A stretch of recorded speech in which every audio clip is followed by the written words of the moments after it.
Rolling out the red carpet. All right, when I've got my Time Life operator headset on, it's serious business. It's go time, Craig. It's go time. You know what we're going to talk about today? Yeah, I know exactly what we're going to talk about today, for once. What is it? We are talking about the idea that people just always say they don't have time for things. And why is this so important on you right now? I think it's timely because you've had a lot of private conversations. Yeah. I think. Yeah. So tomorrow is our kickoff call. And again, I don't know when this will be. By the time this is released, it'll already have happened. But it's our first mastermind kickoff call for the 2025 class. And we had an overwhelming subscription to the mastermind, which is cool. So it shows the value that we're bringing. And I had at least 2 people say, oh, I didn't realize the commitment of time to spend, in the mastermind. I don't have the time for that. And I just thought it was funny. I'm like, well, isn't that the reason why you joined the mastermind? To actually free up your time? Because the wishes of the typical person that comes in the Bulletproof mastermind is, I don't want to be the nucleus of everything. I would like to have a practice that turns into a business so that it can make some degree of financial, that could produce some degree of money without me being there spinning the handpiece. And I'm burning out. So there's this little voice on your shoulder that's like, hey, go to the summit, maybe join the mastermind. And then when you do it, that little voice is like, no, stay stuck where you are. Like, don't do it. It's not as bad as you think. You can just do, one extra Saturday a month and make your life like fully, your business fully profitable, or just work a little harder, just do another All-on-X or take the All-on-X surgical course and just spin the drill a little faster. And it's upsetting to see that. This piggybacks to what we spoke about in the last pod, which was, right, like working on your business and what that means and finding that strategic time. And right, I think we all revert to, I think a lot of us, Craig, because we're used to working our way. People listening to this are used to working their way out of things by working. I'll just work harder. I'll just do more. Well, that's right? The thing. We're such a highly compensated worker. We're such a well-compensated laborer. It's like just tile a bathroom and I can get an extra $100,000, So in all these conversations, and you said something before we hit record when we were just having our morning chat, non-recorded, that you said, what I really think in talking to all these people, because people come to you as the dental whisperer, like, Craig, tell me what you see, dental oracle. And what you said to me was pretty profound. I thought about it is, people always talk about they want to make more money. He goes, what I really think people want is more freedom of their time. He's like, because it really, but that we've been programmed to think like that money will solve the time kind of thing. I think. Yeah, I just had a masterminder, just a new mastermind. She's a wonderful dentist. She's highly productive. This is the typical avatar of somebody, and you and I fit this category at a certain point in our careers, where it's like you are an amazing dentist. You do $2 million with your own hands, right? Or even more, maybe $2 or $3, $4 million with your own hands. You're like, wow, I am the most badass dental business person. So therefore, I will take my show on the road. I'll find a bunch of people like me that can produce like me, and we'll scale this thing. But what it really is you're a unicorn. If you're a $2 or $3 million producer, you're a unicorn. You're like the Brian Harris of the world.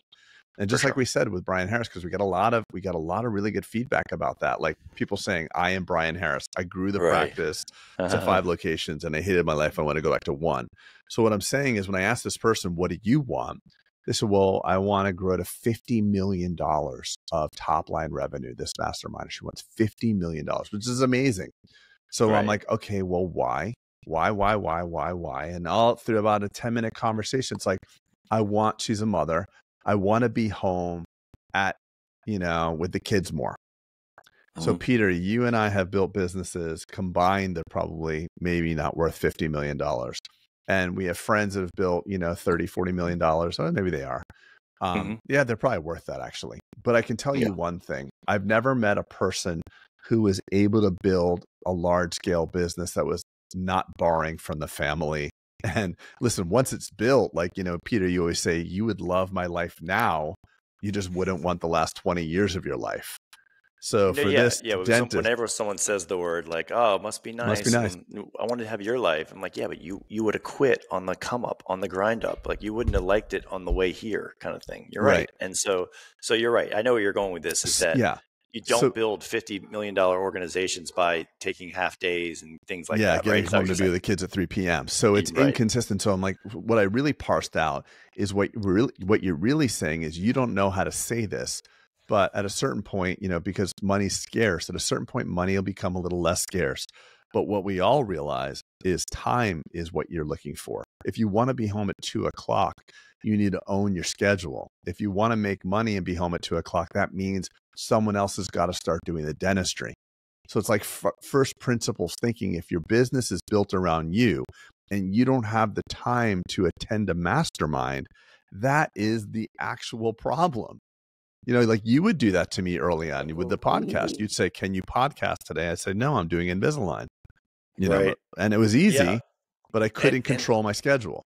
and I think you're right, and I was guilty of this too. The extrapolation of the business model. When I was doing heavy production, let's call it, probably my peak probably at 2, Craig. I don't know if over that. I probably hit that once or twice in years, but they were all in that range. Let's just say. And so my business model was like, oh, well, cool. If I get 5 of me, Yeah. like that's and like that was a flawed logic of of of just the business idea, right? Oh, I have a $10 million business. Let's get me and 4 other people, kind of thing. And actually, that so And and by what the we way, just to found. touch on that, Mhm. most DSOs, most larger scaled operations are not scaled making uniforms. Like if you look at our buddy Trey Tippett in Texas, Quadrant Dentistry King, anybody that comes out of dental school with a little bit of training can be highly successful in that organization. And if you can employ everyone, if you're like Pacific or Heartland or whoever else, and you can employ the average dentist, there's no impediment to your growth. Because of the lack of specificity of the practice, kind of thing, Right, right? right, And I, right, and I think that's a feature, not a bug, for right. sure. Like So if I were to design the business model, it would be, like Trey's is the recession resistant, right? The base hit model versus the home run of enrollment, kind of thing.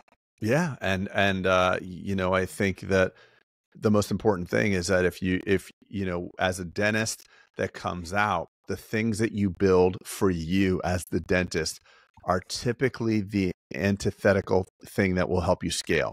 So you come out, you don't want to do Quadrant because it's not worth it for you. You learn a whole bunch of surgery, you learn heavy duty dentistry, FMR, blah, blah, blah, because you want to make the most amount of money. And now replacing yourself is the hardest thing possible because you become very, very skilled. So you need another unicorn to take you out.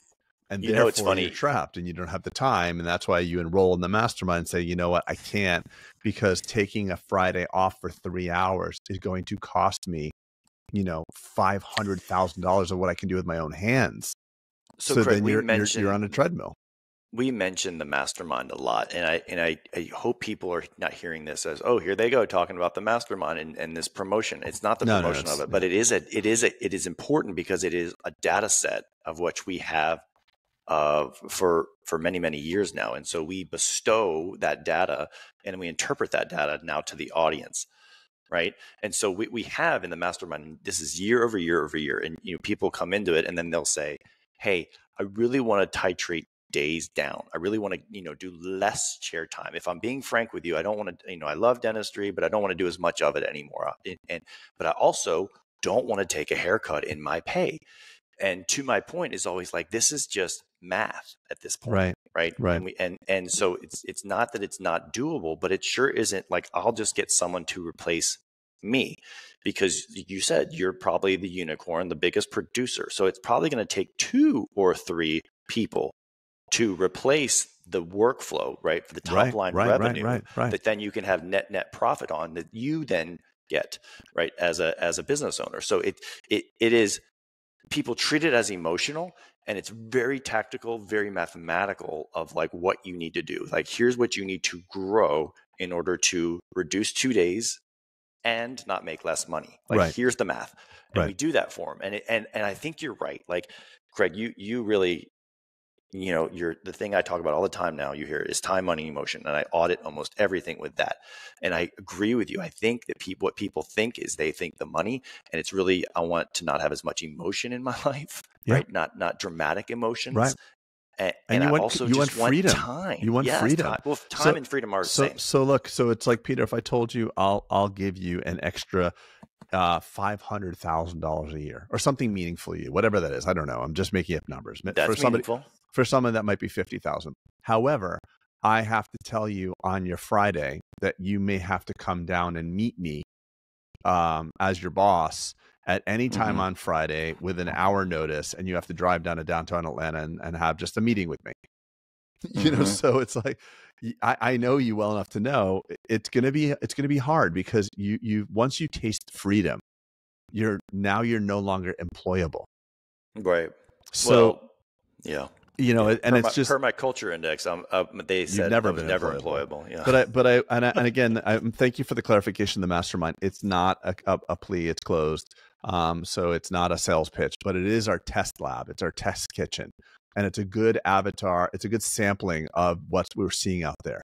And I want to bring up, Craig, sorry to cut you, but it's when you see patterns emerge year over year over year, you know that is a sample size of the industry at large, especially especially if it's repeatable, it's reproducible. It keeps happening, the same thing. And the top 20% of our industry, right? The bottom 80% of our industry is not listening to podcasts. I'm just going to be honest with you. Right. So if you're listening, congratulations. You are an apex predator, more than likely, in dentistry.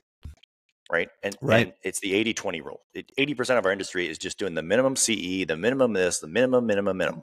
And by the way, I want to point out too, for those masterminders that I'm talking about right now, I'm not poking fun at you. I'm just bringing up the examples of what is common. And Peter and I thought the same thing. So I had another question from a current enrollee too. And remember, we haven't yet started. So these are just people kind of like reaching out. It's like, hey, I just wanted to figure out, my associate dentist is taking about 3.5 hours to do a crown, with the CEREC. And I just want to know what's a resource that I could go to train this person. To which I said, well, how long does it take you? And it's like, okay, it takes you a lot less time. I'm like, well, the answer would be different if the block took 90 minutes. Because I would say you have to teach this person how to do a block. Or maybe the block only took 5 minutes, but... What do you mean the block? The anesthesia block, the ejection. Okay. Yeah, it was 19. It was lower. I didn't know if we were talking about CEREC. Yeah. So sorry. Okay. Yeah, it would be different if the injection and the anesthesia took 90 minutes, right? I would know what to tell you. It would be different if the anesthesia was good, but then the CEREC design took an hour. Or it would be different if the purple state crown of the EMAX was tried in and it broke because the axial pulpal line angle was sharp. What I'm trying to say is, you know how to fix this. To which the doctor had an epiphany. He said, well, wait, but then I would have to take off 2 hours of my time to train this doctor. And I'm like, I would lose money. And to which I said, well, you're actually losing money already. So this idea is that I want to grow a business, but I can't afford to stop my own personal production, or I can't train somebody else. I need to find somebody else to train this person. So it's actually, you can see the level. You can see the level of psychology. Yeah, but you can see the level of psychology here. And that was me, by the way. So Doc, that I'm talking about you, if you're listening to this, that was me as well. I was the busiest person in my office. Right. I was running around while I had doctors twiddling their thumbs at $500, $600, $700 daily guarantees. And I'm overwhelmed. I could have just thought like, okay, this is a crown. This is a slam dunk. Hey, Mrs. Jones, the good news is I can get this crown done right away. There's my doctor here. He's awesome, blah, blah, blah. I could have just introduced them. You just got to get out of the way. Well, and if you talk about last week's pod, right, the work on your business, what does that mean? Like, this is a perfect example of working on your business. It's not the payroll. This, like, teaching and training is actually working on your business, because that is scale. You're creating scale. Whenever you can create scale, you are working on your business. I think that's a differentiation, right? If it's a linear exchange of time and money, probably not the best. Like, payroll is a linear exchange of time and money. Actually, it's just a linear exchange of time. Yeah, right? It's no not even involved. Money. But when you're doing advertising videos, or you're training a group of dentists in your ecosystem, or you're auditing your day to learn what you can delegate. Like, these are things, because the ultimate goal is to free up time so that you can live in your superpower. Right. Whatever And that is. Naval says this too, by the way, figure out your wage, your hourly wage. What Mm. do you want to make? So if it's anything less than your hourly wage, get someone else to do it. Because Have you heard his extreme examples on this? I but it's like, look, if you're a dentist and you make blank dollars an hour, that's the problem, by the way. The real problem is, as a dentist, your wage is so high.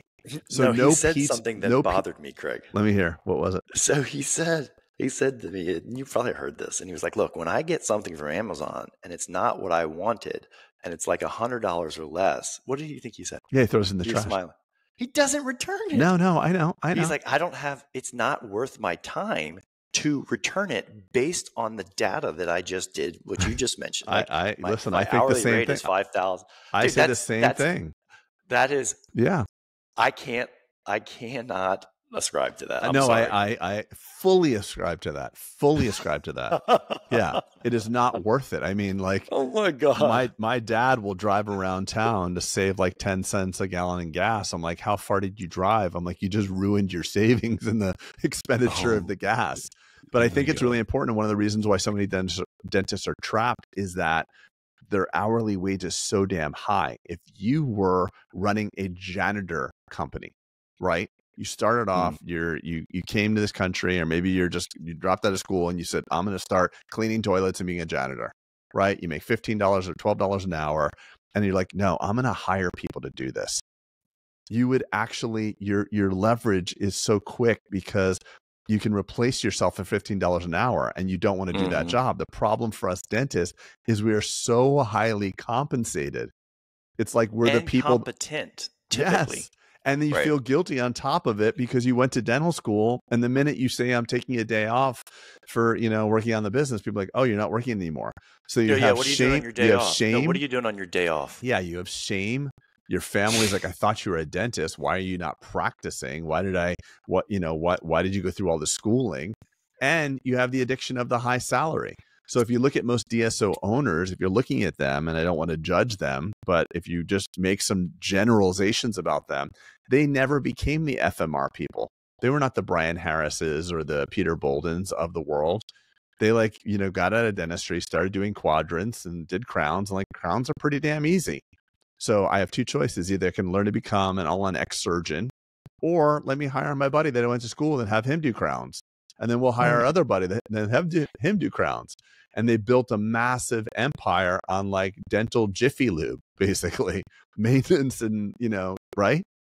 So, Yes. So what we're looking at when we talk about this conversation, I don't have time. I'd love to join them, this or that, YPO, mastermind, whatever you have, but I don't have time.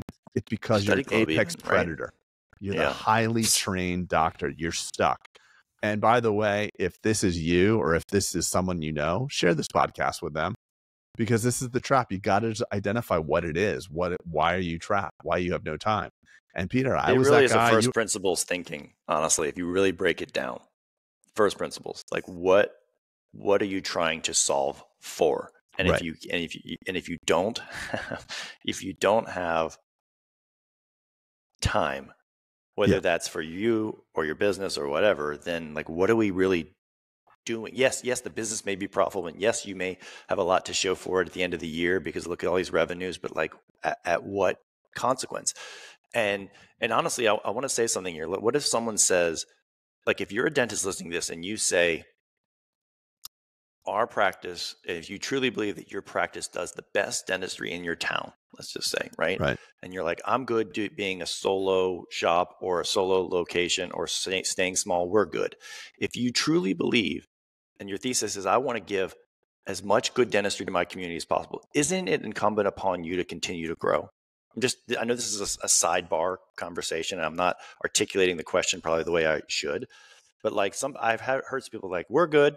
And I'm like, yeah, but if you're the best, doesn't the world need more of your business, right? Yeah. If you're truly the best in your community, doesn't the community need more? Papa John's is not the world's best pizza, but where my ranch house is, it's the best pizza there. Right. And what do I mean by that? Like Papa John's like probably had his first pizza shop was pretty badass, I'm sure. But like when you go to like some real back country cattle town, like where my ranch Right. is, Right. holy smokes, Lack of options. thank God there's a Papa John's. And it might be that where you practice too. So like you don't have like, look, I think this is the tripping point for many dentists. They're really good. They're so good. They're so much better than everyone around. That they're in demand. Right. They're in demand. Right. So if Right. you grabbed an associate and really took the time to out of your schedule, made less money, train that doctor, could you get him to be 70% as good as you? And if so, if you could train someone to be 70% as good as you, is that person not twice as good as everybody else? To which I'd say, hell yeah. And I have one more point to that too. I would venture to say just what you said, right? Because that's serving you.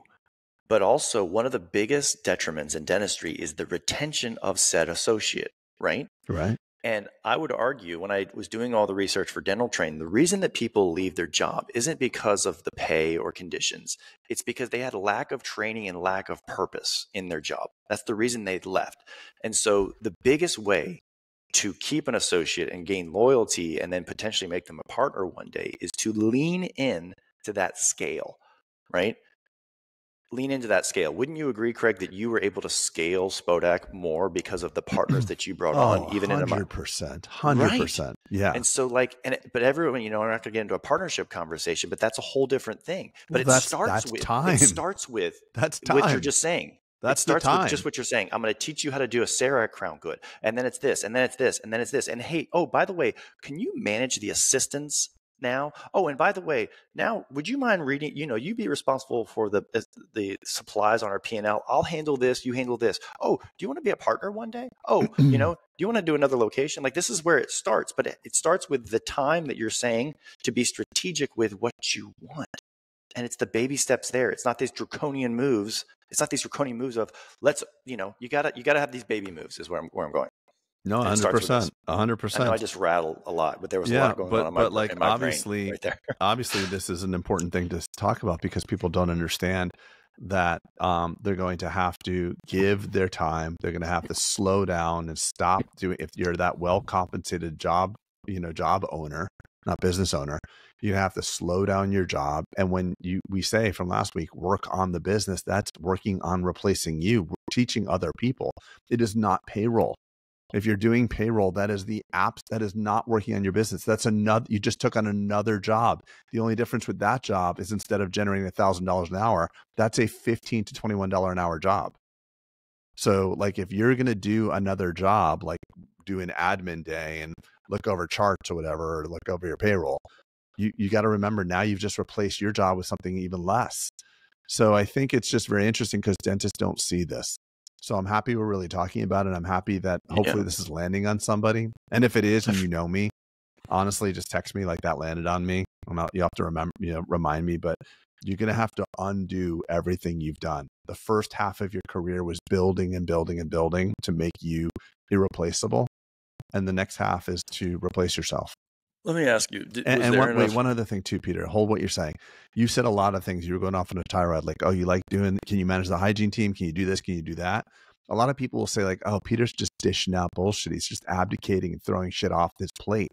So people have this negative perception of like delegation as like you trying to get rid of everything. I want to challenge everybody because what delegation really is allowing other people to grow. Because yes, when you take it off your plate and you put that responsibility on other people, they get economic benefit. My partners in this practice, have done better than like I looked at the numbers and I put in ChatGPT, like presuming our valuations at like a 6 or a 7. Their ownership into SDG over the last year has outperformed Amazon, and they did it. They're the ones who did it. If I look at what Amazon stock did and what their stock did. And so it's not this Craig, idea you got that a vicarious lift as well. Oh right? no, it's amazing for me. Your cupcake, as we use the cupcake metaphor, your cupcake is now cakeish kind of thing. And the minimal, the amount of money I lost by diminishing my percentage of ownership has been more than picked up in the growth of the profit. So I own a smaller percentage of a much, much larger enterprise. Right. So So your diluted amount is worth more than yes, your yes, 100% would have been. yes, That's the yes. key. That's the That's what key. we right. That's Right. the key. Because most people, when you say, "Have you talked about partnership?" You know how long I've worked this thing, and that this is my pride and joy, and it's not, I'm not Right. giving any of it away. I'm like, no, you're not giving any of it away. But the diminishing pie theory is a dangerous thing in dentistry. In business, Yes. they don't think of it this way. In business, it's like, Yes. what skill do you bring? Okay, Steve Wozniak and Jobs, you're good at marketing. I'll build the software. You know, like Right. Steve Jobs would have not, like, just to use an example, he had very little technical understanding, or not the same as Wozniak, for example. He understood the user interface, what people wanted. And then there's other Well, yeah, people. he was the technical side and Steve was the visionary. Right. And you need Right. both, because without one or the Totally. other, it's a, a Yeah. three-legged stool. Sorry, you had a question. No, my question was as the tactical officer on the pod, making sure that we have something actionable from this rather than just, hey, it's just two guys talking. Like what would be where does the rubber meet the road on this, Greg? Right? So first off, if you're the person saying I have no time, just try to figure out first principles. What are you solving for? Because possibly what you've been solving for the last decade is more money, and that's cool. But if you're just being honest and you look, maybe you don't need to solve for as much money right now. Maybe that was just what you were chasing, when years 1 and 2 out of school, or 3. And now it's really about time. So if you like your life and your burn rate, your life is good, like meaning what you spend and what you make are covering each other, then maximize for time. So if we look at like the Bulletproof pathway, correct, right? And you and I, we spend a year going through this curriculum because of the steps. And at the very end, there is one thing, and it's the master KPI. And it's, are you happy, right? Yeah. And I think what you're going to is that sometimes people, like, first principles, ask yourself, would more time or more money make me happy? If it's the more money, why? Because I think it's going to buy me more time. Right. It's this weird thing, and you got to spend some time in it. Yeah. And by the way, time and money, Peter, are both emotional. They're not physical. They're emotions. You can feel overwhelmed because you're going on vacation. Yes. You can feel scarce money wise because you just spent time with a fancy friend who's like, oh, like, it must be nice. Like, is this your vacation? Is this your starter house? So these are both emotional quantities, time and money. Humans are messy. We are messy, but I just think it's important as a takeaway. Like, what are you really trying to solve for? And yes, if it is money, why? What are you going to do with it? Like, honestly, what are you going to do with it? Like, really? And then same time, what will you do with it? Right. Is it architected to grow your business, or is it? When you told me I needed more time, Peter, and you were very helpful with this because I had no time.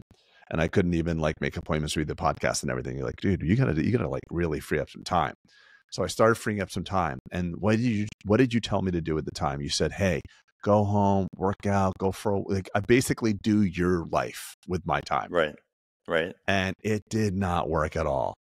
My wife was like, hey, immediately, it's like, since you're actually doing nothing today, can you pick up the kids? Can you pick up the dry cleaning? Can you blah, blah, blah. I'm like, holy smokes. I'd rather like put me back to quadrant dentistry at this point. Like, I'll do a DO on 15 now. You just became the household assistant. Right. So like, I'm a doctor and I'm like basically like the house manager. So what happened was I heard you, I needed time, but I just left and did like extroverted type or introverted type things, go for hikes, whatever. Yeah. So, which is what you would like to do.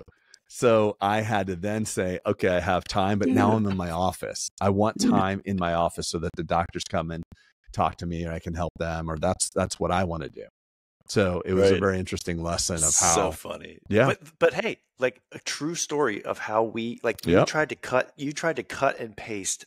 Well, you told me. I said, dude, what am I going to do on Tuesday? Like, dude, what you're going to do is you're going to work out, you're going to go on a long walk, and you gave me your whole day. You gave me your whole day. So I tried it on. I'm like, dude, this is terrible. I'm like, I'm going back to quadrants. I didn't know what to do. I can't cut. I tried it. It was really funny. Immediately, Sasha's like, my wife was just freaking out. She's like, wait, so you have the whole, I'm like, yeah, Tuesdays are going to be my day and I'm going to work out. I'm going to go for a walk. Instantly. It's like, pick up the dry cleaning. Well, wait, hold on. So here's a big, we're laughing at ourselves right now, but like, here is a big parallel in dentistry. And it is what you tried to do is copy and paste what you thought was the prescription. Well, you told me. You were very prescriptive. But you and I are not the same. And so we hear these stories in dentistry as like, dude, grow 3 locations, get to 50 million, get to 50 million, because that'll buy you time.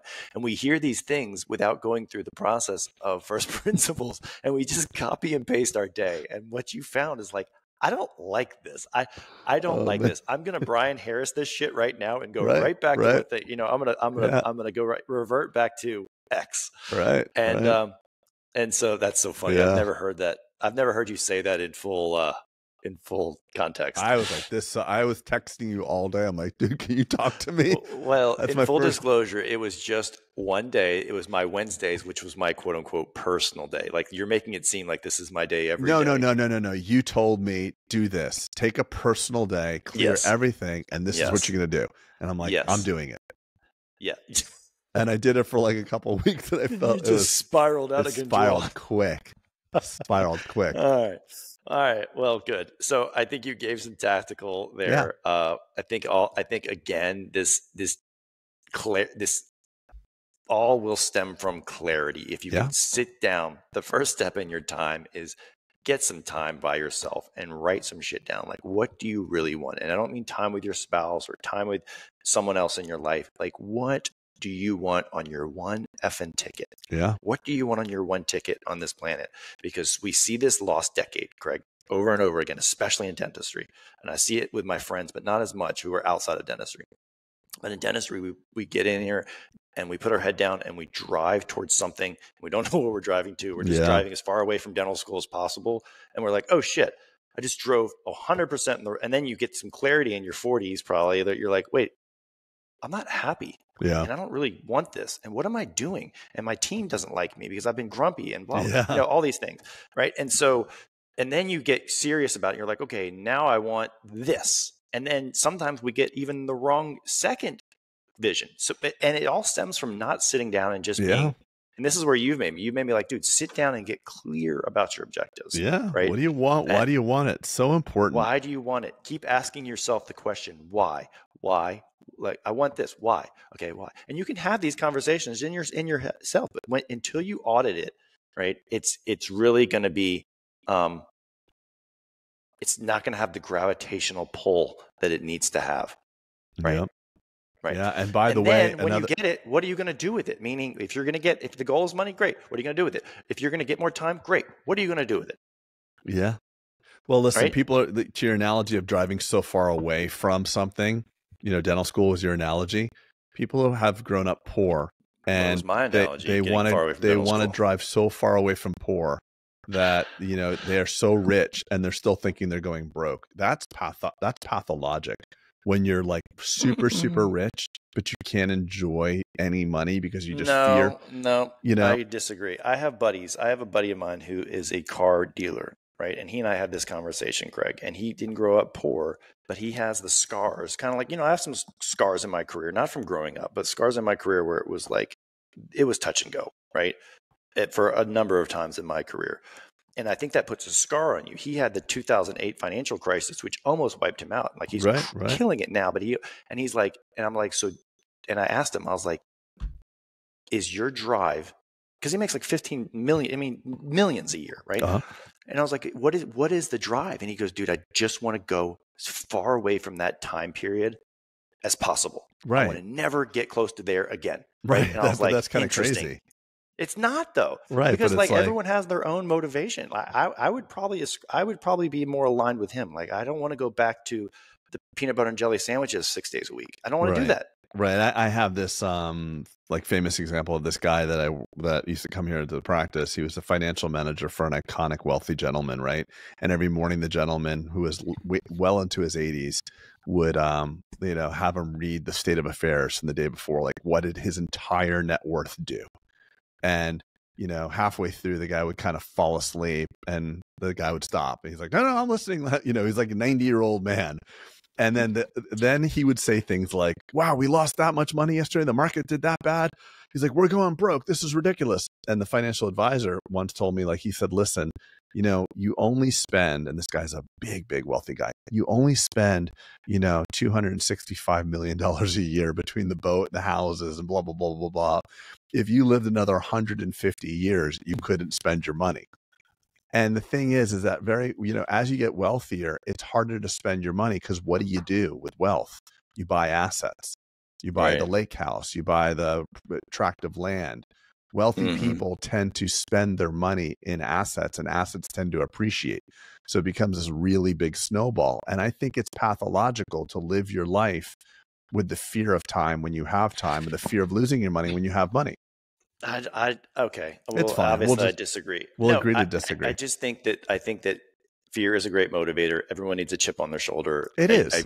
We've talked about that, right? And if you're born with a silver spoon in your mouth and you've never had pain, then how do you know, right? How do you know? No, I think there's the distinction of happily achieving, which is you're happy, you're content, versus achieving to get happy. So if your money, I've been with wealthy people that money occupies their entire narrative, and it's annoying as hell. That's your captor, so I think that's just my thoughts on it. Your idol. Yeah. I think that's, I think the, love of, I'm a capitalist. I want money. Money's freedom. Money's access. I want to be able to stretch my legs out in a plane, stuff like that, being tall and lanky, but it's not the be all end all at this point in my life. You need that because you have a micro torso. You have these long legs and this miniature torso. For those who have never seen me, I'm over 6'4", and 90% of my height is my torso. And when Craig and I sit next to him, it looks like I'm it's not my torso, it's my legs. Sorry, I was forgetting. Your legs are long. Your torso is short. All right, we're getting to this point in the podcast. We should wrap. No. Hold on. What I was going to say, we are going to wrap. We are going to wrap. But I want to make something. I want to bring up something funny.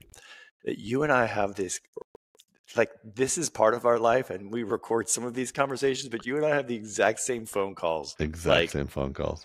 Just randomly walking around the town. And so sometimes we record it, but this went off the rails a little bit, I'm not going to lie. But hopefully, as we just met with that person who's talking about our pod, he's like, dude, y'all's superpower is people feel like they're in a conversation with you guys. So hopefully that's what this is.